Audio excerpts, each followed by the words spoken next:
back and we're working now. Now there's a big, crazy Skype logo in my top right corner, but that's okay because I'm going to bring in someone that some of you know, some of you might not, but to me, I mean, he's a good friend of mine now. I mean, we met on the set of this movie and we hit it off and the guy's great. The guy's great. So I want to introduce to you Mr. Grindhead Jim.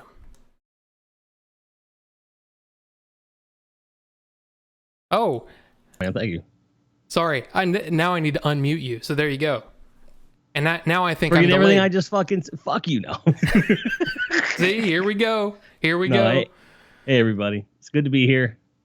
And I want it on record forever. It's my fault that the stream went live late. 100% my fault. Even the tech problems were my fault.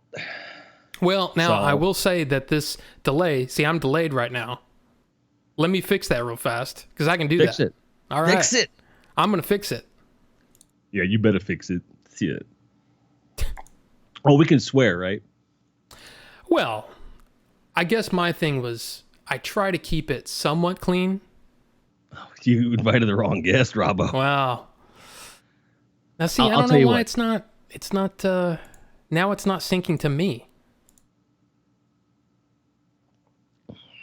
You know what? They're not here to see me. They're here to see you anyway. So what the heck? Oh.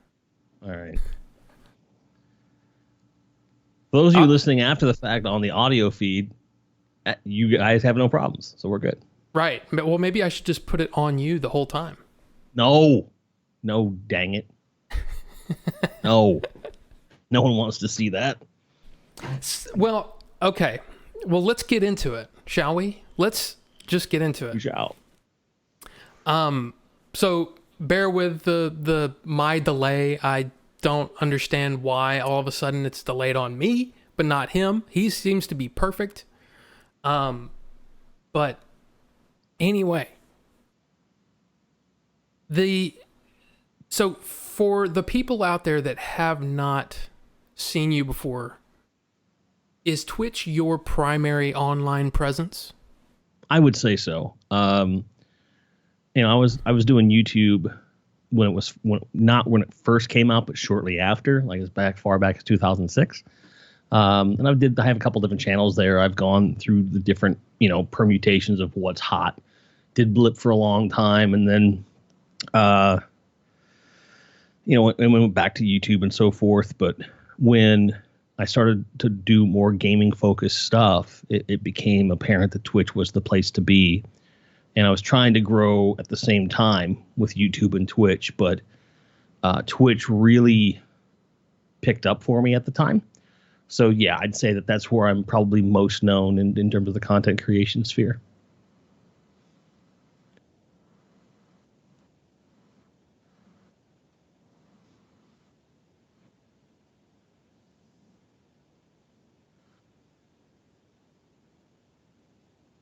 At this point, that's definitely true. I mean, for a long time, I was doing variety stuff along with the original Destiny. And then there was a period of time where I was splitting my time evenly between Destiny 2 and Watch Dogs 2. I'm considered like a top 1% PvPer in Watch Dogs 2. But mainly in Destiny 2 is where I find myself the most, because every time I ask my community, we'll play whatever you want, they're all like, Destiny. I'm like, okay, but we'll never grow. And they're like, we don't care. I said, okay.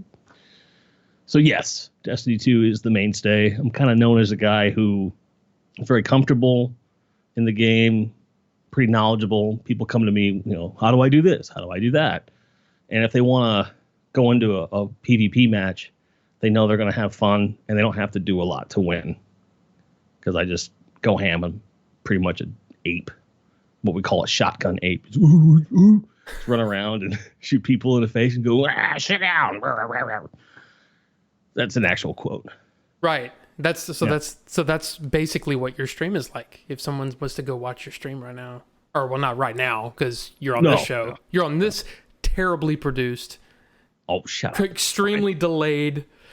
Anyway, But no, No, if you came to see me live, you would see a lot of interaction, emphasis on inclusion, emphasis on humor, emphasis on lewd humor. We had, during a Watch Dogs 2 stream, we had a 45-minute conversation about the cultural phenomenon of people not being able to locate the clitoris. So just to give you an idea of where some of these streams can go. right. Okay. We shame no one. Basically, as long as you don't come in there spouting bigotry or fascism and you don't get in anyone else's way, you're welcome. And you don't even have to be a Destiny fan. You don't have to be a Watch Dogs fan. You don't have to like me. You don't have to like heavy metal. Just come in and hang out with the fam. That's us. Well, cool. See, and that's one of the things that I wanted to have here, was to have a more kind of a safe place.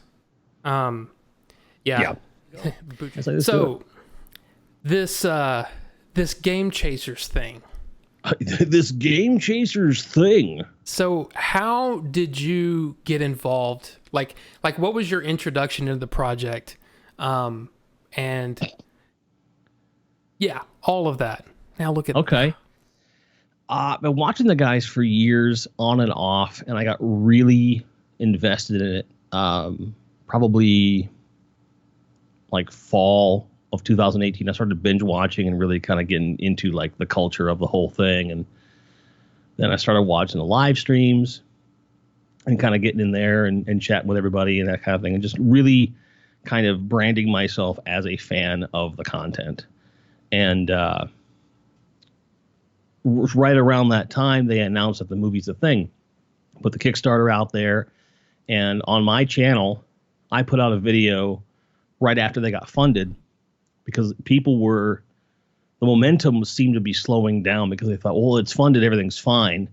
Meanwhile, there's this whole big, long part of the document that they'd made that wasn't getting a lot of attention. People didn't understand what the stretch goals were. So I put out this video that says, hey, here's what this means. Here's what they're going to do with it. Here's what's important. Here's what's not happening. Just so that somewhere there was a resource that people could go to understand what was really going to happen with this project from the way that I understood it. I didn't tweet it out with tagging anybody. I just put it on my normal channel, let it sit. Billy caught wind of it. Redneck Chris caught wind of it. Jay caught wind of it. Wood, everyone. And then they tweeted it out and start flooding the video, thanking me for supporting everything, which was not why I did it. I did it to support, but not for gain. I wanted to just give people a resource to know here's what's happening here. And it apparently worked, because it kept getting more and more funded. But that put me on their radar in some small capacity. By then I was gaining traction as a community member in the streams. I became a moderator on Jay's stream at one point. And then Chris, and I'm going to kind of qualify this statement. Redneck Chris, on paper, he and I should not be as close of friends as we are on paper. We have very different views on a lot of stuff. But he is like a little brother to me. I love that man to death, bar none. Would go to the ends of the earth for him. And he just latched on to me because of that video. Like, he saw that this is one of my people. And all that's true. I'm not sure how he saw that. And I tease him about it. But he starts DMing me on Twitter and keeps saying, and at the time I'm living south of Houston. And I was thinking about coming up this way. The opportunities were coming. And I said, I don't know. I don't want to move somewhere where I don't have anybody. And I had some friends in the Destiny community like, well, I'm in DFW. I'm like, okay, so I do have friends up there. And then Chris is like, come on up, dude. Come on. You gotta get up here. And here's all this. I'm telling you, man, you're gonna love it up here. I'm telling you. And finally I'm like, all right, fuck, fine. And I just made the jump, packed up all my shit, stored most of it, put what I could, like clothes and computer in a car, and just drove up sight unseen. First night I'm in town, I missed the leasing office of my apartment by 20 minutes. Chris had offered spontaneously, without any kind of provocation, to help me move my stuff into the apartment, which sent me into a fit of tears because I had been so very isolated in Houston that before I even get there, this guy who's never met me is willing to help me out. It was like this huge thing to me. I call him up and I said, hey, man, I'm going to have to get a hotel tonight. Leasing office not there. Don't worry about coming to help. He said, you're not staying in no fucking hotel. Here's my address. You're coming to stay with me. Okay, cool. And I'm like, all right. I'm going to go stay in this guy who's like 6'5", redneck, has more guns than I have teeth. I've never met him before. Let's see what happens. I get up there, and we start having this conversation like we picked up, like we had started this conversation before. And we went from friends to really good friends to brothers. Start streaming that, and we streamed for like 7 hours, got entirely too drunk, and just had a blast. And I guess that was kind of like my unofficial kind of byway into the family, so to speak, right? So just so happens that's a Monday. That Friday was when they were spinning up the whole Retropalooza for last year, 2019. And Chris is like, I know you got to work during the day, but you got to come to this after party. I'm not a huge, like, go out and be social fella at this point. Not really into it. But Jay and Billy are going to be there. Chris is going to be there. His girlfriend's going to be there, who I know. Some of my other friends are going to be there, like Jesse and his lady. And Billy Mitchell's going to be there. I'm like, well, fucking Billy Mitchell alone should be enough to get me out of the fucking house. And then Chris is like, I'll spring your cover charge. I'm like, you'll spring? Shit, I'm going. So I go to the after party, and we walk in. And within minutes, I meet Jay. Shake his hand. When he shakes my hand, he kind of looks me up and down, kind of nods, clearly thinks something to himself, shakes my hand again and says, cool, it's really nice to meet you, Jim. You too, buddy. Go meet Billy. Same thing, although it's got a bit of a Billy vibe to it. Billy does that differently. His is more of a... Yeah. Nice to meet you. Because he remembers, I have to talk to this person. And some arm wrestling was had, a few drinks were had. I went home, I thought nothing of it. A couple nights later, I get a message from Jay on Facebook. It says, hey, we're having these auditions for the film at this address on Monday. We think there's something you'd be good for. Can you make it? I said, sure, I can do that. Just so happened to be my normal day off from work. I had nothing to do. And I promised them I'd help them with the film in any way I could. I've been saying that since the beginning. So any chance to be a part of the process to me was welcome. And then I go to the rehearsal. So that's where the story starts at the audition.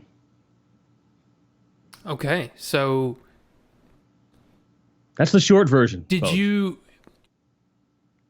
At what point did you realize that you might have been a little...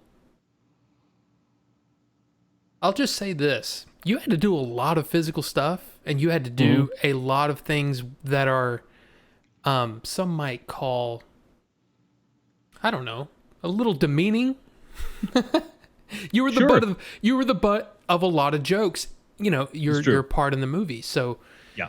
So at what point did you realize what you were in for?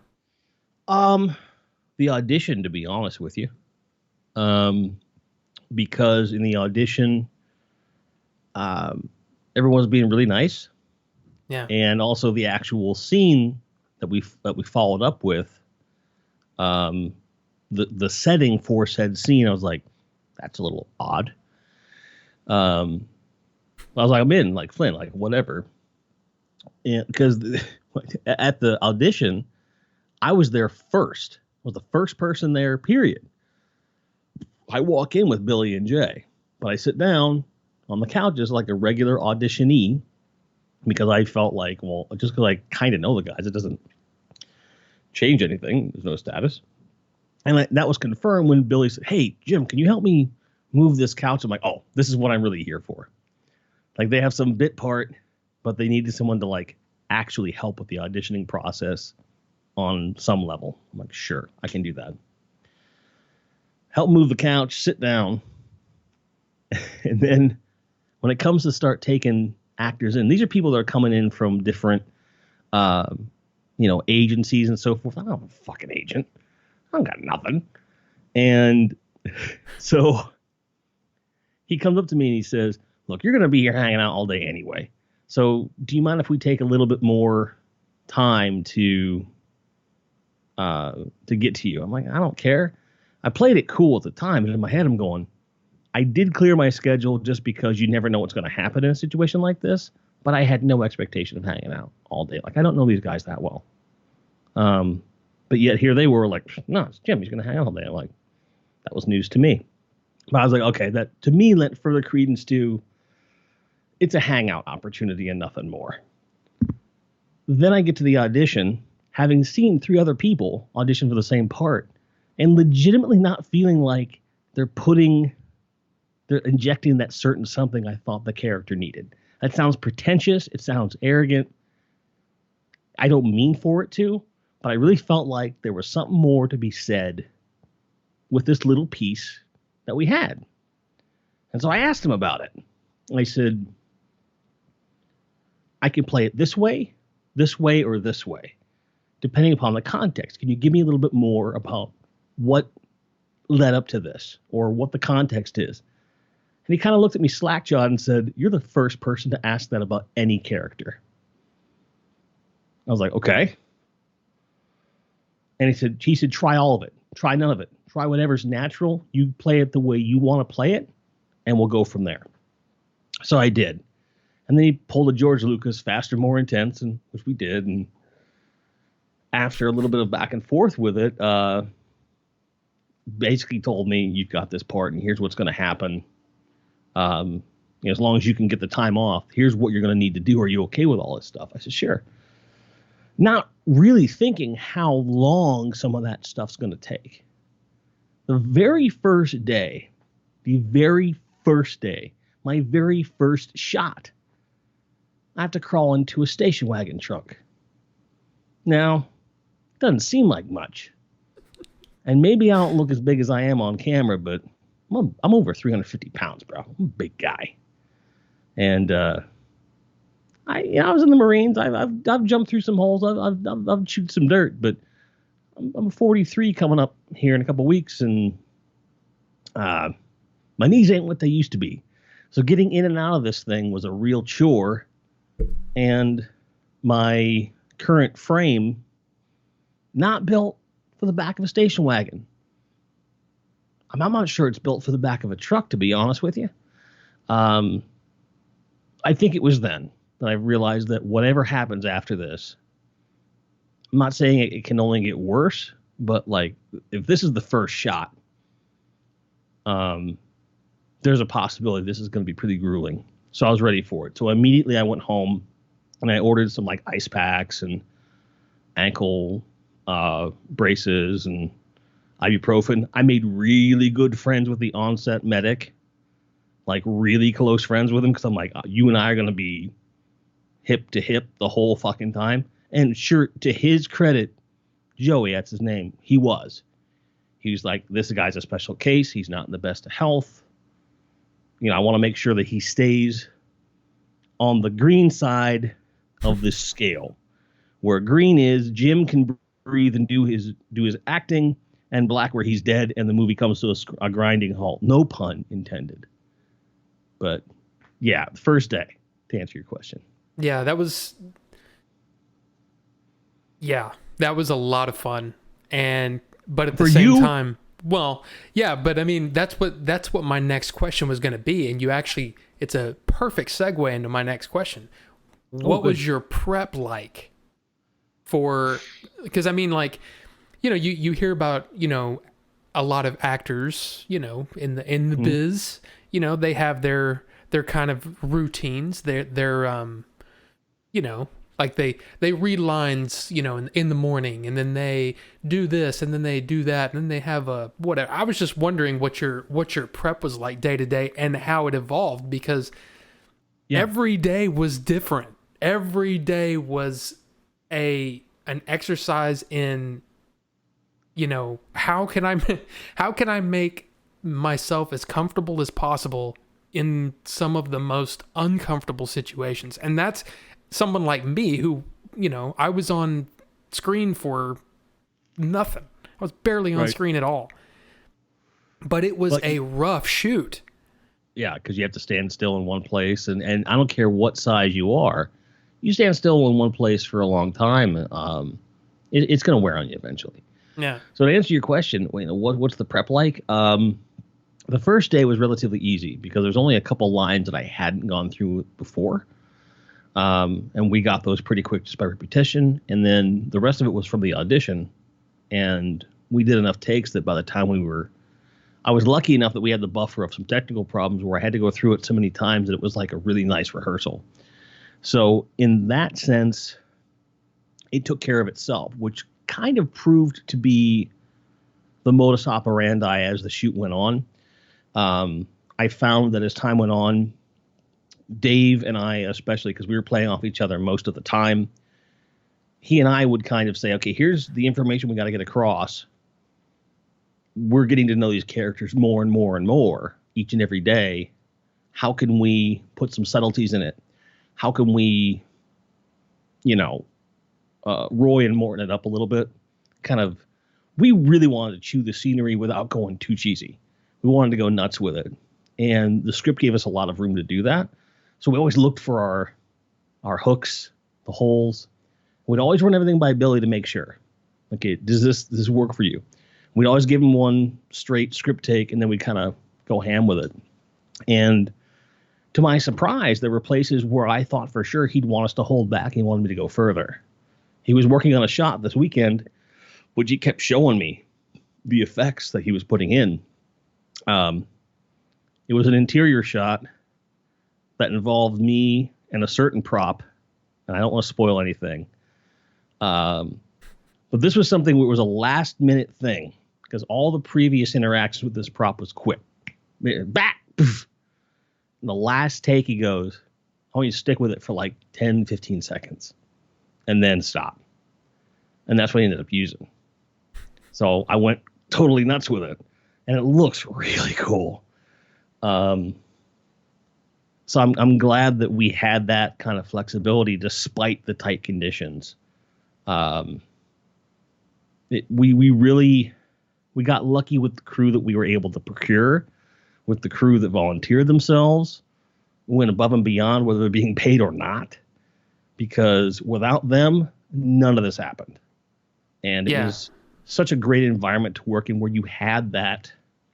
There was professionalism and playtime all wrapped into one, which you hear about on movie sets all the time, but there really was something special in the aura of this.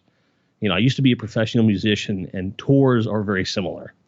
You get into a certain groove, and yes, there's a time where you flip the switch, you do the job, but then you have a beer afterwards, and stuff happens. I did theater when I was in high school, and I was even on a movie set one other time, which is much more of a guerrilla affair, in the sense that you felt like you were on a set with a bunch of gorillas.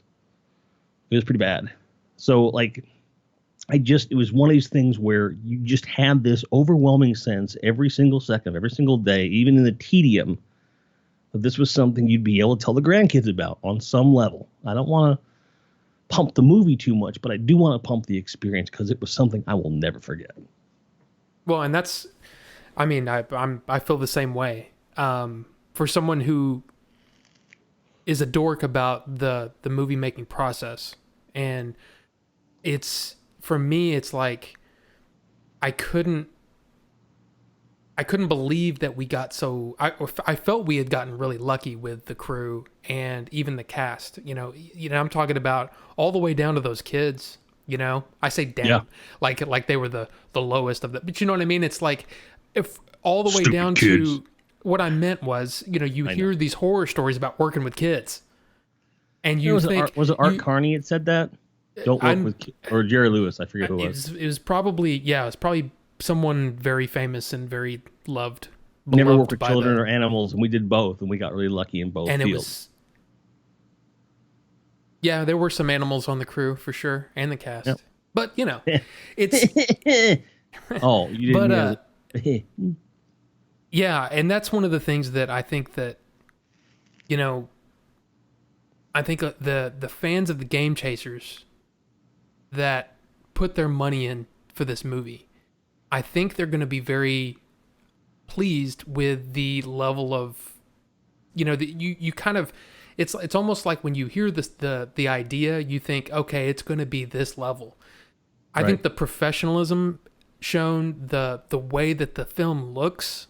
I mean, Yeah. I was lucky, as the script supervisor, I was lucky to see 96% of what was shot. Yeah. And so I know what it looked like. And I can tell you some of the stuff blew my mind. And Peter Yeah. is one of the, Peter. I mean, oh, Peter. Oh, He Peter. was so insane with the way that he moved the camera, the way that he put his body into pretzel like things that I'm just like, it's like, dude, you must work out. But I'm just saying, there's a story for the actual behind the scenes documentary stuff. oh yeah, I cannot wait to tell that story. it's gonna be fun. I can't, folks, and I'm sorry in advance. This is a story that is major spoilers. I can't do it. But once the movie comes out, every panel appearance, every interview I ever do, I will tell this story. It's that good, in my opinion. Yes, It's life-changing for me. It's so good. I mean, I don't know. I can't tell you how pleased I was to, because I'm one of those people that I guess I have an anxiety thing or a this feeling of I just don't want to be in the way, and I don't want to be the weak link, And I was trying very, very hard, and they made me feel welcomed. And I cannot thank each and every one of them enough. I can't thank, everyone, Leon, Right. Eric, Billy, Jay. Well, Billy and Jay, I've known them for 20 something years, so I would hope that they would treat me okay. But the crew, that's what I was worried about. And the crew treated me like one of their own. And man, it was a joy. But this is not an interview for me. This is an interview for Mr. Grindhead Jim. So it's kind of funny. You had brought up something about you working with Dave. That was my next question. What was it like? Because you were the one that probably had has the most interactions with Dave. And how was it to work with him as your almost like your I would almost call him a sidekick, but I'm more his sidekick, yeah. But yeah, but how was it? I mean, how was the experience of getting to work with him in almost every scene? It was really good, in the sense that this is someone I'd never met before. Like, I knew of him. I was vaguely familiar with his work. Spoiler alert, if you're a content creator, you tend not to watch a lot of content. And by virtue of that, I wasn't as familiar with his work as I would have liked to have been. Since then, I've made it a point to become familiar. The guy is a genius. But I was also worried, as I became familiar with his content, that we might not gel as people because he works really clean on his channel. That is not true of Dave in real life, IRL. Sorry to out you, buddy, but he and I think very much alike in those situations. We go straight for the gutter, and then we look for a deeper place to go. So we had a lot of great jokes to be had on set, and he was very open. We were doing a lot of script punch up. That was one of his secondary jobs on the shoot. And so when I had a question about an initial idea, I tended to go to him first when I could, because that's the guy that you have to sell something on screen with it. And if I don't have his buy-in, it's never going to sell. There's a scene we do where there was a shoot that was done on the skating rink, and there's this tiny little scene that's it's almost an establishing thing, where it establishes, okay, here's where the story's going. This little tiny thing. But for me, it was really important for my character to start to show he was burnt out, in not an angry way. I wanted to take it as far as I could without it getting into, Oscar consideration territory, right? Because it could have gone there if I'd have pushed it too hard.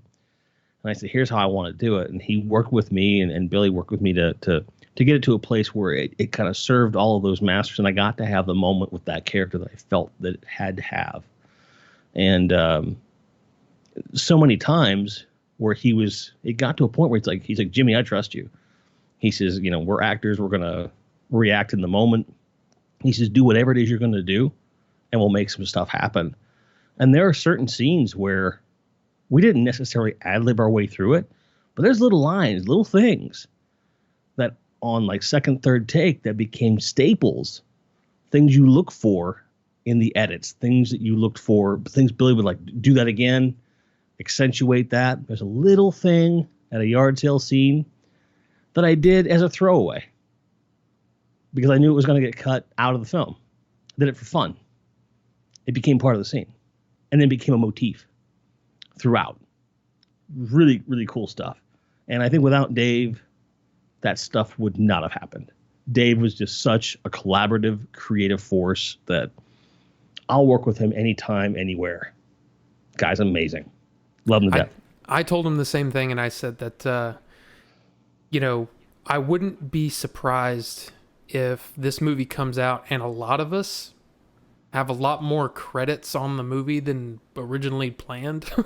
Because, right. You know what I mean? Because it's like there was so much of us, even behind the scenes, yeah. We did so much to, I think, elevate the movie, and the cast, that even some of the crew, some of their ideas were just like, holy, okay, yes, we're doing that. We are totally doing that. Yeah. It's like, I don't know if the directed by credit can be, it shouldn't be shared. It's Billy's movie, no. But it's one of those things where it's like, you almost want to see the produced by be like 12 pages long, because there's so many people that helped out so much. And that's one of those intangible things that I feel like you don't have to put it on the credit sheet to show on film. Right. I think you can tell when you watch a film that there's like one guy in charge, and it's kind of his whole thing, and prequels. And there was no outside. You okay? I'm fine. Sorry, okay. I just had something stuck in my throat. Okay. I can't. Make sure you're okay. Yeah, the merchandising. Where there's this whole idea that one person has this idea of what they want to do. They don't accept anything less. They don't want more in there. It just kind of goes. And when you see a truly collaborative effort where everyone's having a lot of fun, which frankly tends to happen more on your indie style films. SLC Punk, any of Tarantino's films, really, any of them. Any one of those, you can tell that that's a ensemble crew and cast where the line is blurred. One of the very first day, Leon kind of schooled me on this idea of like crew and cast are meant to be kind of separate. You got the talent and then you got the workhorses. And I made it my goal to blur that line as much as I could every single day on a personal level. Because there's so many people that were worth the time. We're spending this time together, and you wanted them to know that you appreciated them every single step of the way. And a smaller crew, a smaller production gives you that opportunity. And fuck that standard. I say, fuck that standard. And I was really pleased that we were able to facilitate that. And I think it shows on the screen. Yeah, and I think that in a lot of ways, Jay said it like on the third day or fourth day. He basically said, I hear all of this about, the cast is this. And I think that helped a lot. But I mean, we had already started, kind of blurring that line. And for me, what was weird was, all of my friends, all the people that I know up to this point were all on the cast side, but I was kind of a member of the crew. And I didn't know how to fit in with those guys because I didn't want to be I knew that I was the rookie.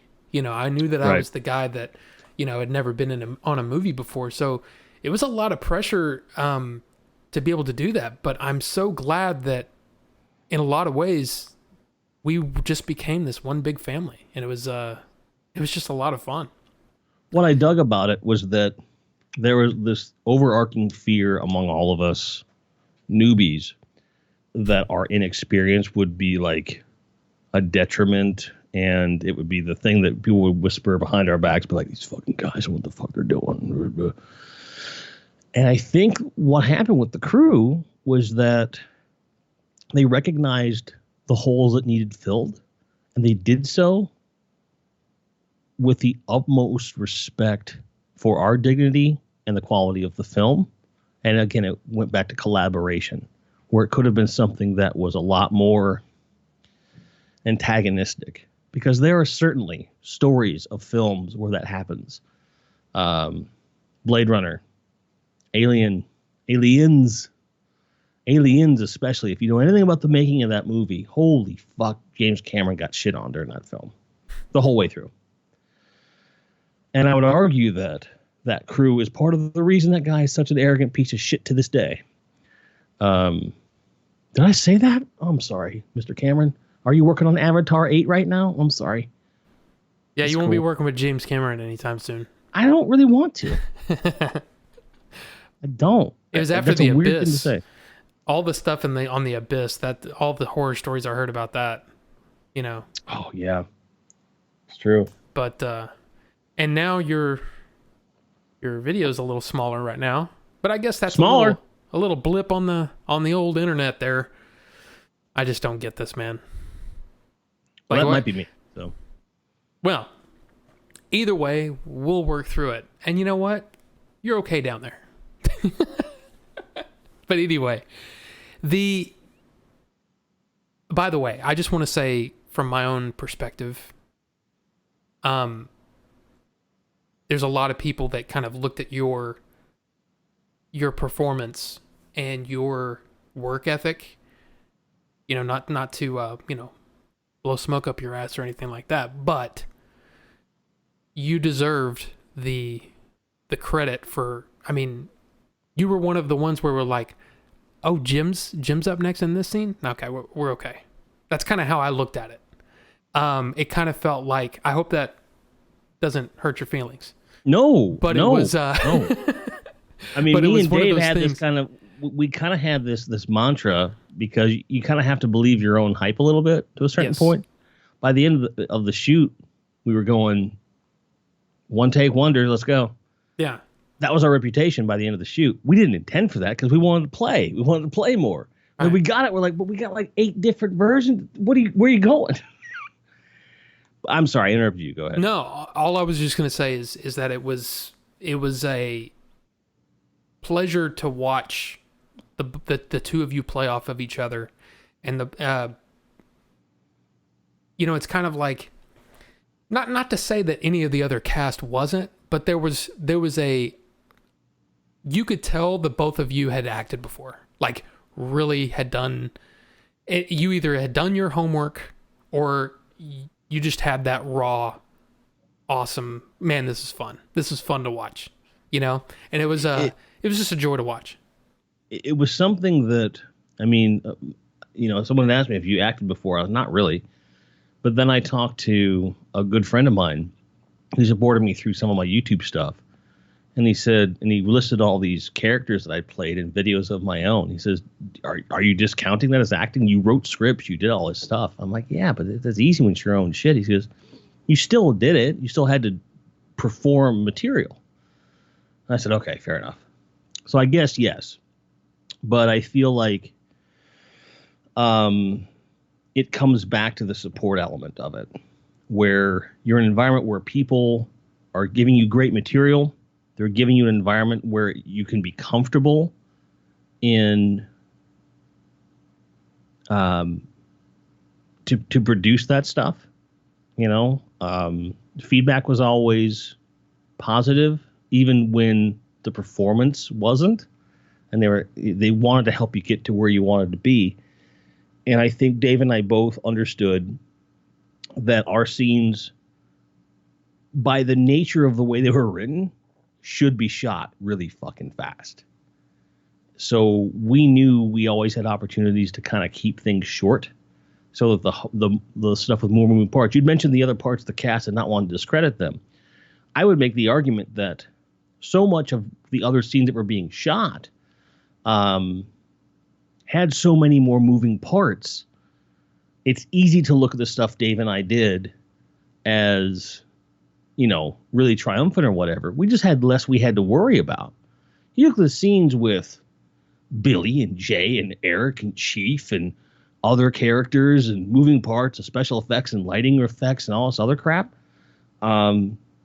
There's just that much more potential for stuff to go wrong just by virtue of there being more moving parts. So I would be hesitant to say that there was anything better going on in the stuff that we were doing.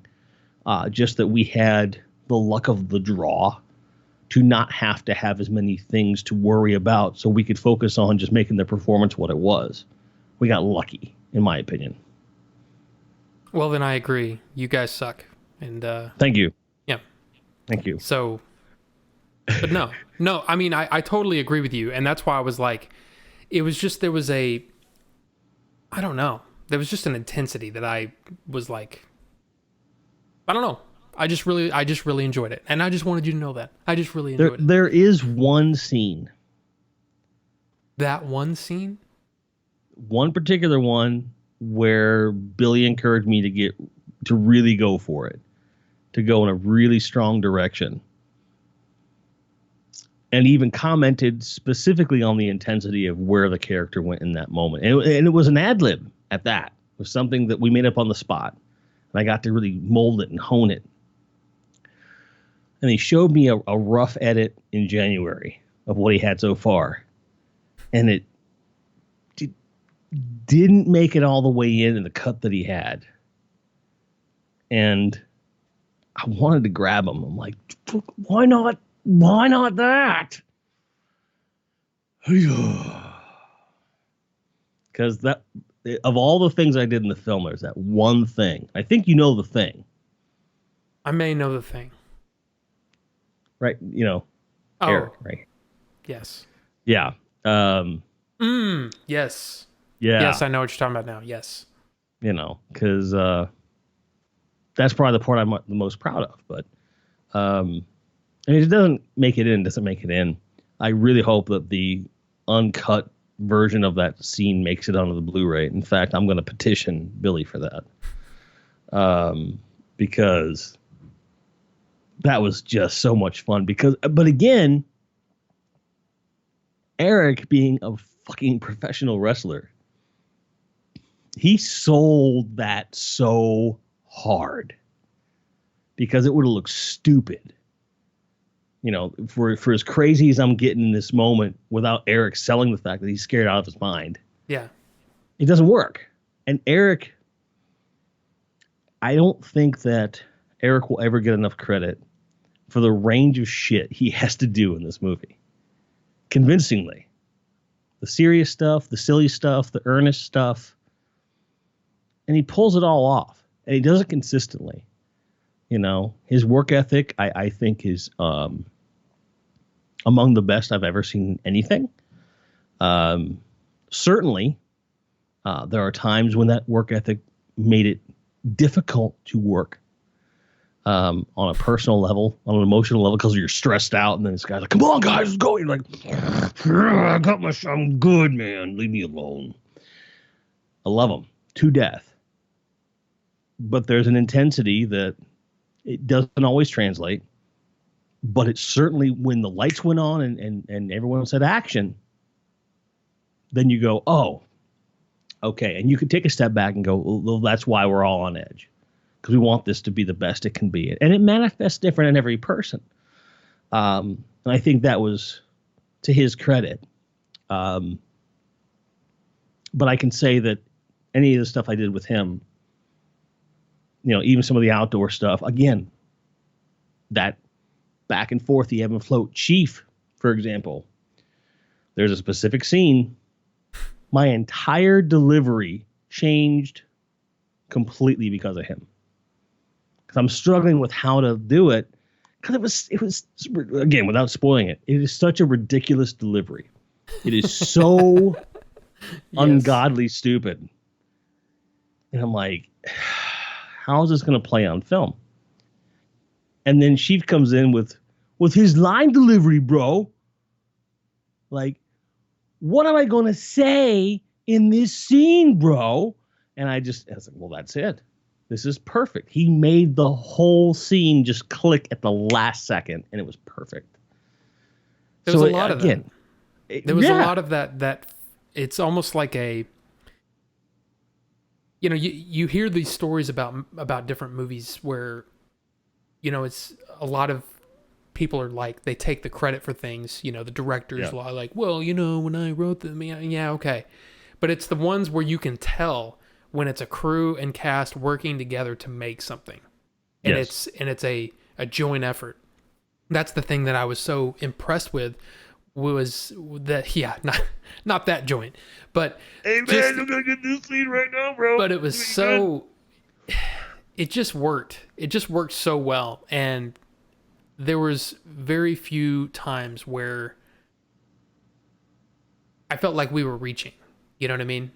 Because sometimes you get that you kind of get that this isn't really authentic. Even as goofy and as ridiculous as some of this stuff was, it was nice to have that feeling where this is the only way it should be played, because this is, you know what I mean? Right. And there were opportunities where you would take things too far and you go, okay, we went too far, let's pull it back. And the scene I mentioned was probably one of those moments, because there's 2 or 3 takes of that where it goes way too hard. Because you got to remember, this film was designed to be, a family film that leaned into adults, basically. And to take that tone and turn it on its side and turn this guy into truly sinister too much would have probably been a bad move. But the take was really good. Yeah. It was really good. Yeah. Well, it's just like that. There's and I'm not giving anything away because that would be bad. Wrong. But there's a line that, in fact, I think it was on Dave's last day that Dave wasn't a fan of. He said that he feels like, I feel like that goes too far. We did it both ways. That was the last day, and I remember that. We did it. We did it both ways. And we did it 3 ways, actually, as I recall.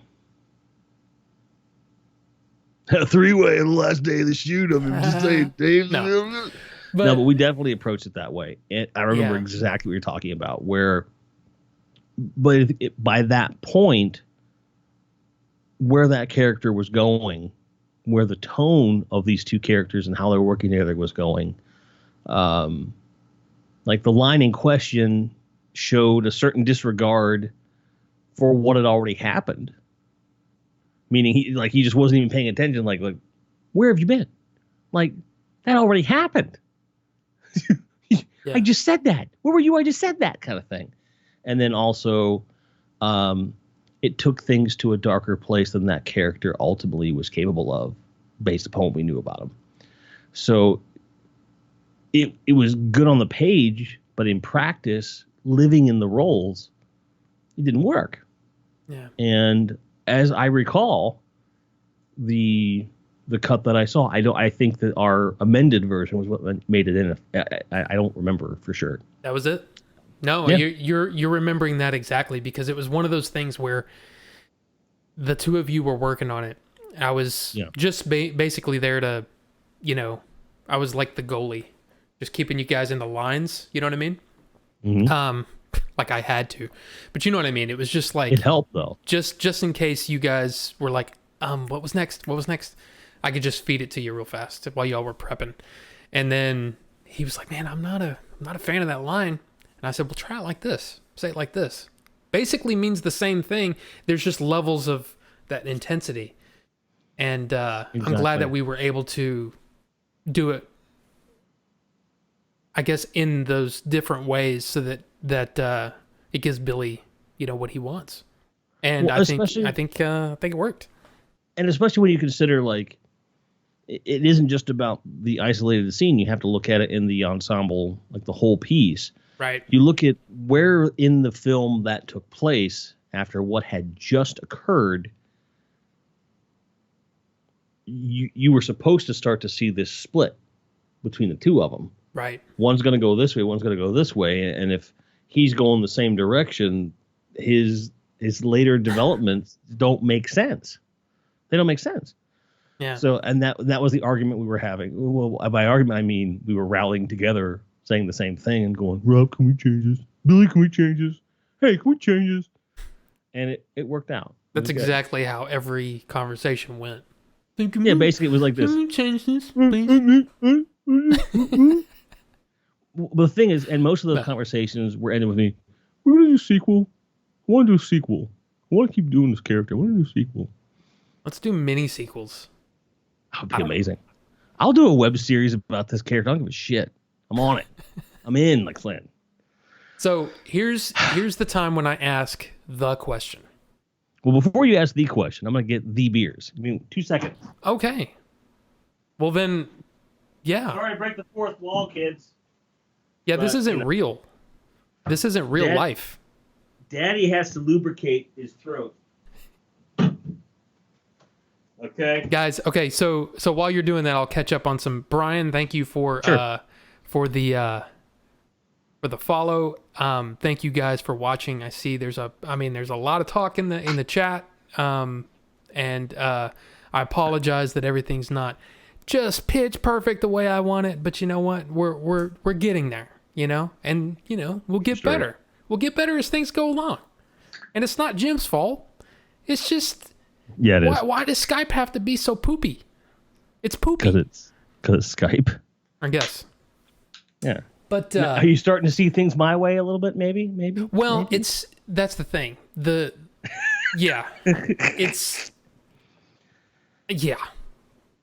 But it's fixable. There's some. But I have my beer now, though. But yeah, go ahead. But there's some. I hope you guys are enjoying some of those. Some of those are pictures that Billy had tweeted out, and then some of those are from the old camera roll. So that was it's just, man, it was so much fun. It's weird. I promise this leads into my next question. There were days where I hated things, and on the last day, I will tell you this: on the way home, I said, "I'll never do this again." Not as in I'll never get the chance to do this again. It was literally I'll never do this again. It's too hard. I can't do this. About 4 days later, I was like, I can't wait to do it again. Right. I mean, as hard as it was, as tough as it was, there's nothing like it. There's just nothing like it. It was so awesome. But for you, I can. Oh, go ahead. Yeah. No, please. And because this is kind of a two-part question here. Yeah, because I need you to ask the question before I try to answer it. Shit. Okay. So, was the worst day the cold day or the heights day for you? The heights day easily, because the cold day I had the luxury of going in and out of the of the world as I needed to. I wasn't in anything after the sun went down. I only went outside to support everyone else. That's the only reason, because the cold day, it's on the behind the scenes stuff that's out there if you're a Kickstarter backer, and if you decide to pre-order the film, which you can do at grindheadjim.com/GameChasersMovie. I made a short link so I can remember it. Good. I like that. You can go there and pre-order it. If you pre-order it, you get access to all the behind the scenes stuff that's out there.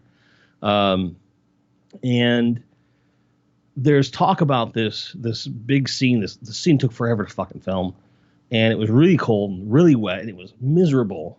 So I would go in and out and try to make sure everyone had the heating stuff and just be there for everybody. Like when I had days off, I would show up when I could, just to be there, because you didn't want to miss out on anything.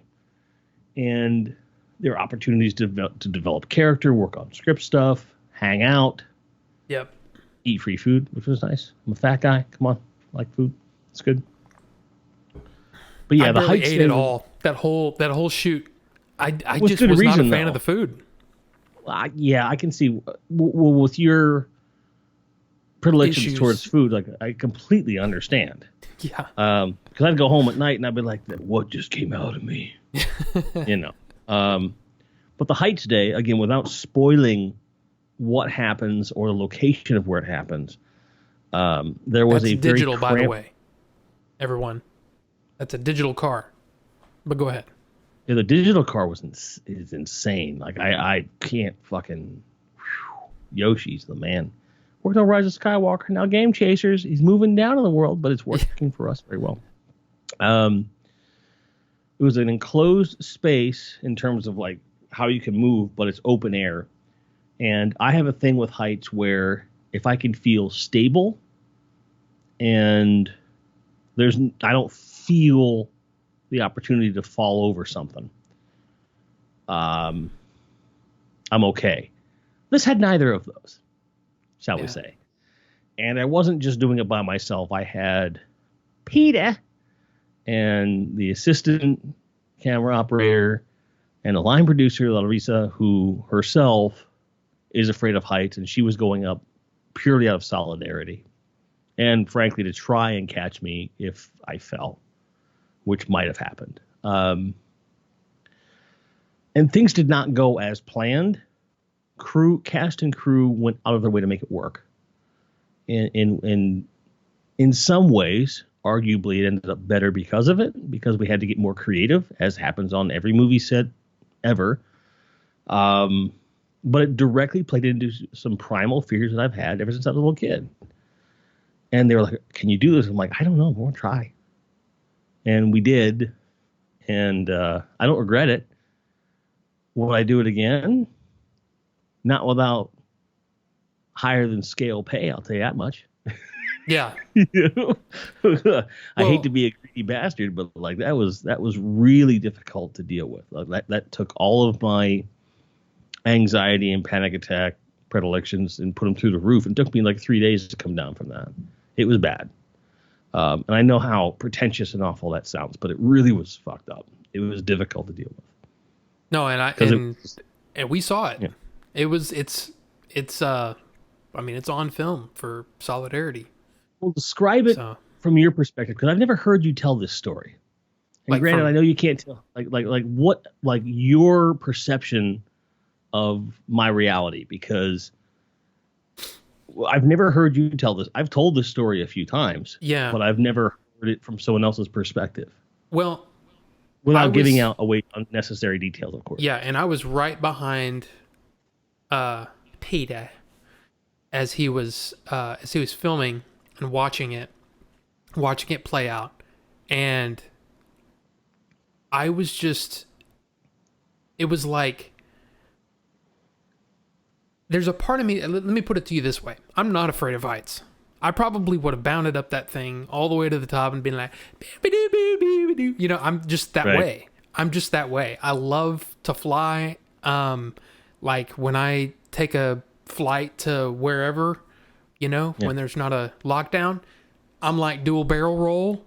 When there's turbulence, I'm like, woo, yeah, I like this. And you know, in fact, the last time I flew, I was window seat, and that was going on, and it was coming in for a landing, and it was rough. And the lady on the end of my row threw up. And I'm like, I'm over here going, woo, wee, you know, I'm like, I'm just that way. I don't know why. Thanks, Brian. But yeah, it's weird. I just love that stuff. I love heights. I love flying. It's just something I've always, whatever. So from my point of view, I was sitting there going, I don't quite get it. But then I also have this, I'm very, I almost said sympathetic, but I guess it's empathy, right? I felt empathy for you because I could see that you were scared. Larissa was very scared. She was scared too. And the fact that you guys kind of went through that, almost together really, it was, I was just kind of like, there was that part of me that was like, I don't get it, but then I did get it. And, I mean, it was it was funny because hearing you practice the lines on the ground, you were saying it a certain way. And then when you got up there, you were saying it a different way. You were saying it like, I'm afraid for my life. You know what I mean? And it was just different. But it came across as to me, it came across as the way it should have been, which was fed up. You were fed up. Because I was. There was no acting in the delivery of those lines. Yeah. But thankfully, those lines called for that. It worked out really well. Right. And this is the one small piece of ego I will allow myself in that, from what I was told, I nailed the lines in both instances. Oh, yeah. Probably out of a degree of self-preservation. Like, the better I do the lines, the quicker I can get down. I seem to remember that Billy was like, okay, let's do one more. And then, like, before he even got it out, let's do one more. You were like, okay, I'm done. I can't do any more. And it was kind of comedic on the ground because of that, almost like bam, bam. And I might be misremembering that, but I'm pretty sure that's how it went. It's pretty funny. But, so I've taken you on a trip to the worst day, and I didn't mean I hope you're fine. Bring any. No. So what was the best day? What was your favorite day? I would almost argue that it was the same day because there was a payoff after that. There was a follow-up thing that was shot that I technically was not in the shot, but it broke the tension in such a way that I laughed at the highest possible pitch and volume for an easy 8 to 9 minutes without stopping. So that was probably the best part of that day, where it all became worth it, because when I saw that, when it did make it into the edit, I was like, okay, there's the payoff there. But as far as like the best overall day, that's tough, because every single day had its really cool moments and things I really enjoyed doing. I would have to say, when we were shooting inside of the gymnasium, going back to some of those scenes indoors, we had to do stuff over and over and over again. And even though it wasn't really grueling, it was enough that on repeated takes, it was starting to beat my body up, and that part kind of sucked. But there was so much fun to be had in the stuff we were doing. So many variances to it, and it was one of the biggest ensembles I had the opportunity to work in. It was a controlled environment. The food was good that day. The vibe was good that day. It was a lot of fun. Probably my favorite. But I would be remiss if I didn't also mention the vibe on the very last day of shooting. Was just amazing. I had next to nothing to do.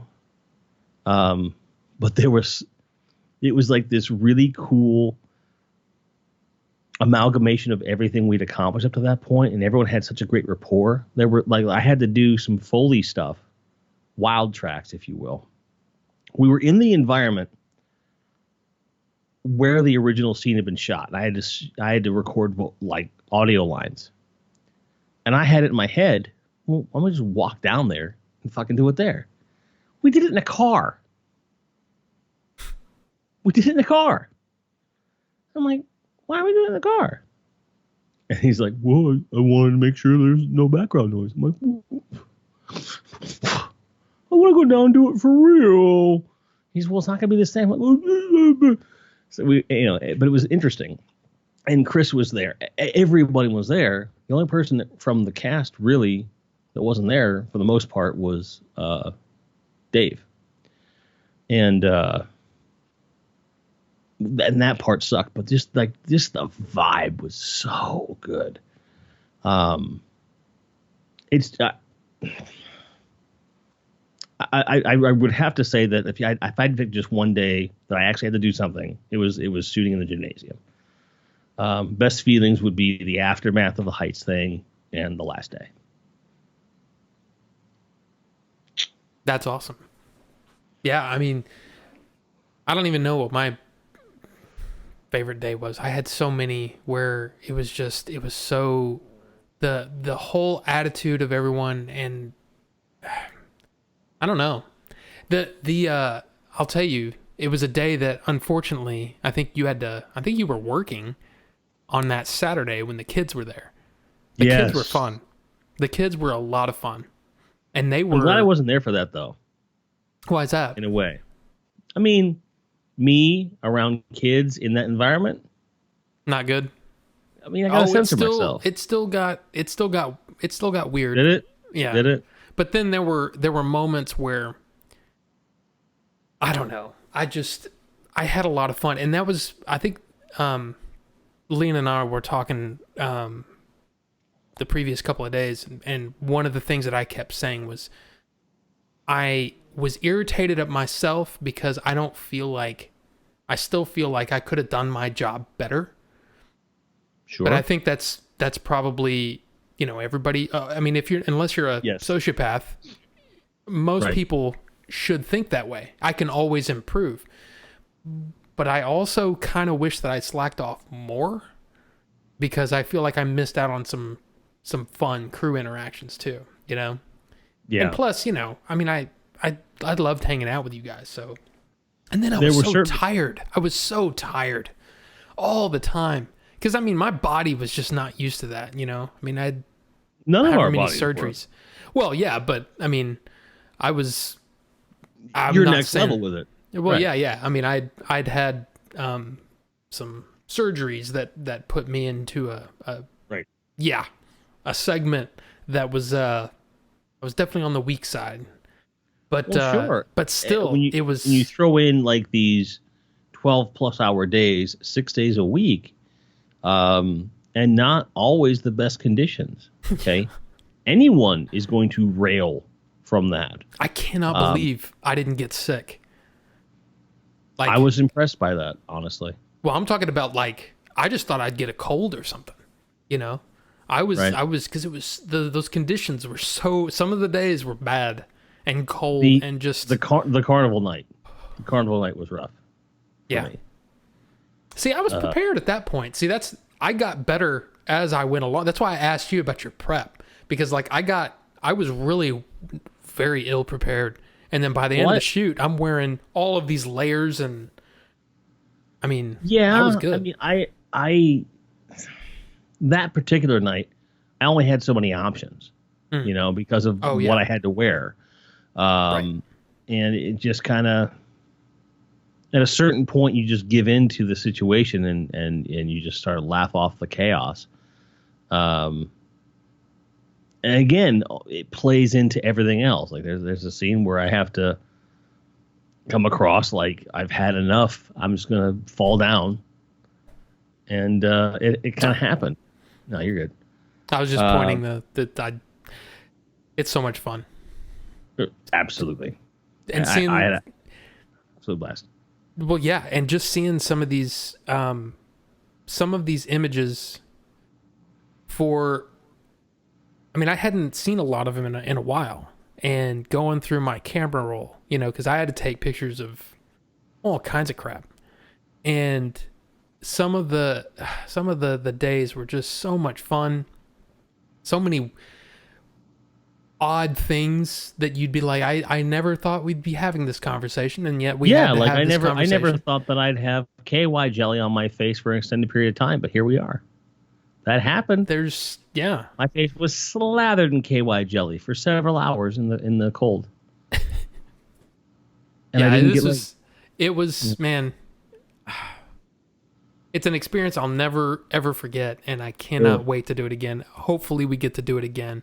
Um, but Godzilla willing, yeah. yeah, Godzilla. Uh, Let me just see real quick. Why don't you see at any speed that makes you comfortable, dude? I I'm will. just I'm just talking to one of my good friends. I'm drinking beer. I'm good. I wanted to. I'm just gonna, because you reminded me that was something that I meant to do before the stream started, Oh, and that was get that link out there just in yes, sir. case. Yes, sir. I mean, I'm it's one of telling you those. guys right now, there's some cool stuff on there. The pre-orders, just based on what Billy and I are talking about and what I've been pushing him to do with the behind-the-scenes stuff, because he and I originally bonded on being big nerds for behind-the-scenes stuff.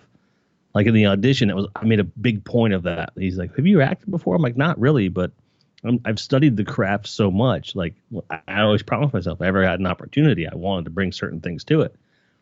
And you know, I will buy Blu-rays specifically based on their special features. Like, I have a great copy of Invasion of the Body Snatchers, the remake from the 70s. It's a great transfer. It looks great. It's got a little bit of behind-the-scenes stuff on it. But they put a new one out, an independent release that has like a better transfer, which I can take or leave. But the features on it are insane. I've owned the first two Hellraiser films in like 5 different formats, multiple copies of each, based on the features they came with. And there's an Arrow publishing release that I really desperately want, of each, just because it has this documentary, which I can get on Shudder anytime I want. But to have it on that disc, I'm that kind of guy where I gotta have to have this stuff. And this idea that we have the creative control and the opportunity to put out the definitive release of the film the first time, like that, without getting too vulgar, that makes my dick hard, dude. I love that. Fucking love that. Without getting too vulgar, right? Right. I could have gotten way more vulgar with that. And you know that.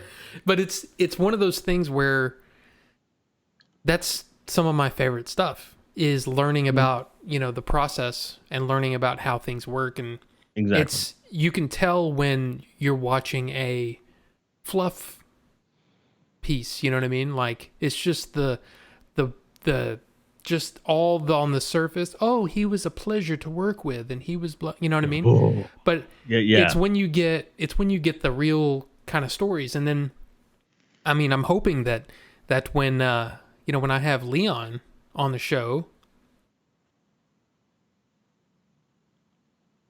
that's not so subtle. But anyway, when Leon comes on the show, it's one of the things where, what?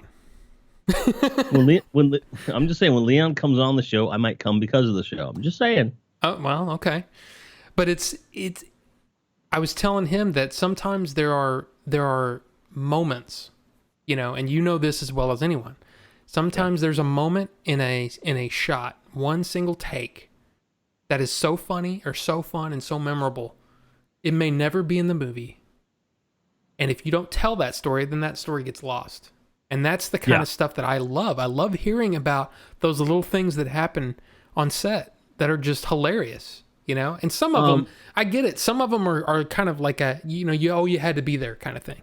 But then some I of can them tell are, one of them right now. yeah, genuinely funny. Go. So, our art director, our prop guy / art director, and in the moment, his real name escapes me, and I feel like an ass. Shit. Chat, help me out if you don't remember his name.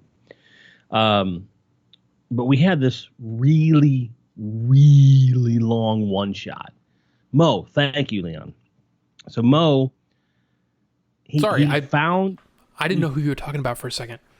Yeah, he found his moment. He had done Mo's work on this film. He and his lady, their work cannot be overstated. It is so good. It is masterful. They knew where to spend the money and where not to spend the money, and where lighting, like with Chris would step in. Chris is, I would argue, in the indie film scene, if you could find me a better lighting director, I'll give you $100. And guess what? I'm gonna keep my money. That motherfucker's amazing. Okay. He and Peter, Chris and Peter, formed a bond that they're now trying very hard to keep getting jobs together because they found that they had such a great work ethic together. And fucking Chris worked on the prequels, for crying out loud. Like, the guy, he's got a pedigree. We have a lot of people with pedigree on here, and pedigree, but you see all these things that come together. But Mo is also like a very indie guy through and through, and really kind of showed his chops. We have this long one shot, a la Goodfellas or any other movies you can reference, that everything had to just kind of hit a certain way. That's a good one shot as well. Kevin Bacon. I just threw out a name. I wasn't even thinking. I was just. I'm gonna pummel you. The next time I see one, to pummel. Oh my god. But go ahead. Yeah. Just so long we shot. did like 4 shots of it, 4 real takes of it, as I recall. We did like 2 or 3 rehearsals and like 3, maybe 4 takes. And this was the one time I got to do your job. Mm-hmm. I got to monitor the whole thing, and it was amazing. I was jealous of you after that because, one, the seat was really cozy. And you got to see everything. Bastard. But that was also the shot that you got to be in, and you did some cool stuff in it. And Dave, as much as I hate to say it, it's one of the best shots of him in the whole film. Because it is that one moment that actually shows Dave more than the character. Because what he was doing in those shots is a very Dave thing to do. And Peter whips back and forth with these whip pans and so forth with such an accuracy, but it really, these are things you would normally see done in the edit, and he did in camera, which were so great. And you look through, and the shot's beautiful, and the lines get delivered just so, and it's an emotional climax in the film. And then Mo comes into frame and does something and leaves frame. And every time he did it, he did something different. And every time you did everything you could not to laugh out loud, and you basically bust your pancreas wide open. You're laughing so hard inside. And those are the kinds of things that happen when you have the time. And that is something I think there needs to be like full, like each of those takes for the one shot need to be on the Blu-ray complete, because those were just so cool. Because each one, every little tiny portion of the shot has a little thing that everyone did. Everyone had their little moment, and they were so freaking cool. It was so much fun. And it's, in terms of the story development, it's a throwaway shot. It doesn't really mean that much. You could have had an establishing shot and a few, over the shoulders and be done with it. But they took an opportunity to make something like just to make the movie bigger, because they had the space, the time, and the expertise to make something really cool, and they did it. And it was a very Jeff Goldblum reaction. You son of a bitch, you did it. Crazy son of a bitch, you did it. That's not my Jeff Goldblum impression, by the way. It's not. That's good. That's good that it wasn't. There it is.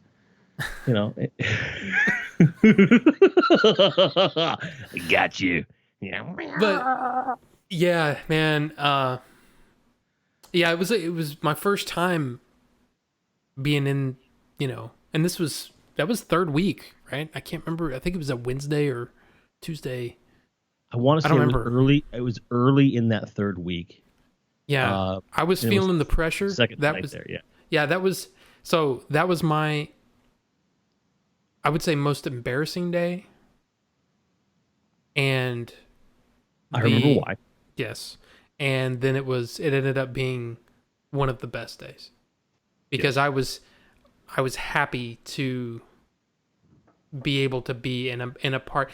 I guess what I was really afraid of, I was like, he's gonna put me in the movie somewhere. He's gonna say, "Hey, it's time for you to get in the shot." And what I was worried about being in a shot that would be cut. There's no way this is getting cut. And no fucking way, dude. And it's awesome. And it really is. It's one of those things where I'm barely, blink and you miss me kind of thing, because I'm not the focus of that at all, but I'm glad I'm there. You know what I mean? Yeah. I'm happy to say, just like you were saying at the beginning, where it was almost like, you can tell your grandkids, oh yeah, I'm not going to have any grandkids, but hey, it's still going to be one of those things that I'm going to be proud of for the rest of my life, that I was able to do this. And it was just, I love it. Yes. I agree with you. 100%. Yeah. Yeah. I mean, this was, I don't know. It's like, I hesitate to go too overboard about it, because I know there's people that, paid money basically for this movie. Right. And they haven't seen much yet, and anything sounds like hyperbole at this point. It does, but at the same thing, the caveat that I want to put in here for those folks that are going to watch this and have that concern is, I don't expect you to have the same feeling that I did, because you weren't there, you didn't make it. We get to keep that for ourselves selfishly, but I can say that the love and attention that we put into the film, it's going to show in a different way to a viewer. There are plenty of films out there that have a similar vibe, where you can tell they just had a great time making it. We have that in spades, but we also have a really good movie, because there are some bad movies that you can tell they had a blast making it. And that's why you watch it. And I'm not going to name names, but there are some projects this might be compared to that fall into that category, in my opinion. This is a legitimately good film that also has that vibe. And that's rare, in my opinion. I don't know if I can say any better than that. I mean, that's yeah. It's great stuff. But Jim, I think at this moment, I think we're good. I think you've answered all of my questions, and I've got many, many more for you, many more, but that will have to wait until the next time. Ooh, I get to come back if you want to. Hopefully, I can get these stupid technical things worked out, and we can actually have a conversation without me having to constantly look over at the stream and see if it's jacked up like it is right now. Like we're supposed to be on even footing here, and we're not. Look at this. Look at this. Look at how small you were. I mean, I don't see it because I don't have the stream playing live. I just have chat. Right. But it's just bandwidth's the thing. We're going to figure that out. We are going. See, there you go. We're going to figure this out. If it takes me getting a new Mac to fix it, then that's what I'll do. But anyway. Because I'm a Mac guy, you know it. I mean, I know you're not you worked on them for too long. You worked on them for too long, Jim. I didn't like them before that either. Well, but then you got. They gave me a fucking Mac for work. My new job. I got a Mac. I'm staring at it right now, and I'm like, I hate you. I hate you. Straight hate you. But it does the job, I guess. Well, it's cute. It's small, and it's easy to transport. I'll give it that much. So everything you have to use, it's all on Mac stuff. You're not using any of that kind of. I get to support Windows products, but for our purposes, what I have is a Mac, and it's fine. It's fine. This thing that I just open it up and it works. My iMac is 8 years old, dude. 8 years old, and it finally died. Ugh. And it decides to do it last week. I mean, they'll have that. But in today's market, you can probably get one pretty cheap because people are desperate for money. But you could get something that's like 3 years old that'll do the job. Oh, yeah. Mac Pro? Hell yeah. I priced out a Mac Pro the other day. A new one or a new one? Yeah, new one with the display and all that kind of stuff, and it ended up being like $63,000. No. 28 cores. I mean, no. I would use, I don't know, 1/28th of that. So, I mean, I'm living proof of that. I'm looking at my PC right now, and 4 years ago it cost me over $7,000. It's still a workhorse and still does the job in many, many, many, many ways. But basically, I have over 32 gigs of RAM that are essentially extra sticks. A friend of mine, my best friend, my longest standing best friend, she's like, I have a CPU I'm not using. Do you want it? I'm like, yeah. That's a $300 CPU. Yes, I will take it for free. You better believe it. Sent it, sitting in a box. And what I want to do is get a motherboard and a little tiny case and grab two of the 4 unnecessary sticks of RAM out of there and build a nice little home theater PC or a PC for the family or something. I don't know. We'll see. It's crazy. But I can do that with a PC. But I don't know. And to be fair, when I was talking to the rep that was helping me build the computer, because this is a larger company that's their whole shtick. They build computers for businesses primarily. And I was like, I want to not have to worry about it. Why do you have a block of cheese next to your desk? That's not cheese, sir. That is the orange block. Have you shown your online stream community your tray o tips, vape tips? Tips? Yeah, like all of your, like that whole big display of like tips for these guys, like tips and wicks. They're right there.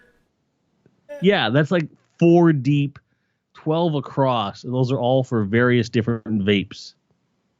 I'm a vape guy. I like the vape. As particular as I am about computers, that's how he is about vaping. That's a whole other show, and I think we need to do that sometime. Oh yeah, I mean that guy. So yeah, man, I'm all in on it. 95% safer. Thing. Yeah. But anyway. Yes. I think we'll wrap it up here, Jim. I mean, come on. It was a pleasure. I apologize for the technical difficulties. Of course, I probably should apologize to the audience for that. But rest assured, I will figure it out because that's just the kind of guy I am. I have to figure it out. If I don't figure it out, then I will go insane. So, anyway, you know what? Let's try one thing. Nope. It didn't work. It still didn't work. I don't understand. And now I'm like way delayed. Wow. Wow. But anyway. Yeah. So now I'm in sync, even though I'm a lot smaller and very orange because of that stupid light. My lighting's coming, folks. It's non-essential, okay? So that's the truth. It's just the truth. The lights are on the way, and I will look, well, as good as I can look in that kind of lighting. And I've got all this hair now. I don't even know what to do. So anyway, guys, I appreciate it. Jim, is there anything you'd like to say to the folks? I mean, of course, they can find you at Grindhead Jim on Twitch. Is there anything else you want to plug there? I mean, it's pretty easy to find me. If you're looking for any of my stuff, if you go to grindheadjim.com, all the links are there. If there's something you're really looking for and you just want to link directly to it, I have short links set up. So grindheadjim.com/Instagram/Twitter/YouTube/whatever. If I have content there, you'll find it. I even have grindheadjim.com/friendzone, which will take you to a Fleshlight site, because if you get friendzoned, that's where you need to be, on the Fleshlight site. Well, that's a lot of information. And there's stuff I didn't even tell you. I've got short links for fucking everything. Well, everything. All right. Well, Jim, again, this was a lot of fun, and we can definitely, I think, fill another show. And if nothing else, we can sit and talk about, crazy stuff in the movie industry, like, all that. Not to mention the fact that I have several lives before the movie. Yeah. In the sense that, like, I felt coming to DW, like, I've lived a lot of really cool experiences that people don't get to have. And I felt like, honestly, I don't mean to overly extend the interview, but just to say that I have just one more cool story to tell that most people don't get to have. And I think that's the purpose of life, is to have some great stories to tell. And then to enrich that life, you got to tell those stories. So opportunities like this mean everything to me. So thank you for having me on the show. I love the concept. It's amazing to help you with it, even in this small capacity. And I'll do it anytime you want, man. Well, gosh, I mean, that's awesome, man. I appreciate it. And again, guys, we will be back hopefully this weekend with another show. Hopefully we'll get the delays fixed. I don't understand it, but I'm working on it. Trust me. I am definitely doing a bunch of research on it, and we will make it happen. Yes. And it's it's a pleasure to do this show. It's a lot of fun. So thank you for watching, and we'll see you next time. Bye. Cheers, guys. Grind.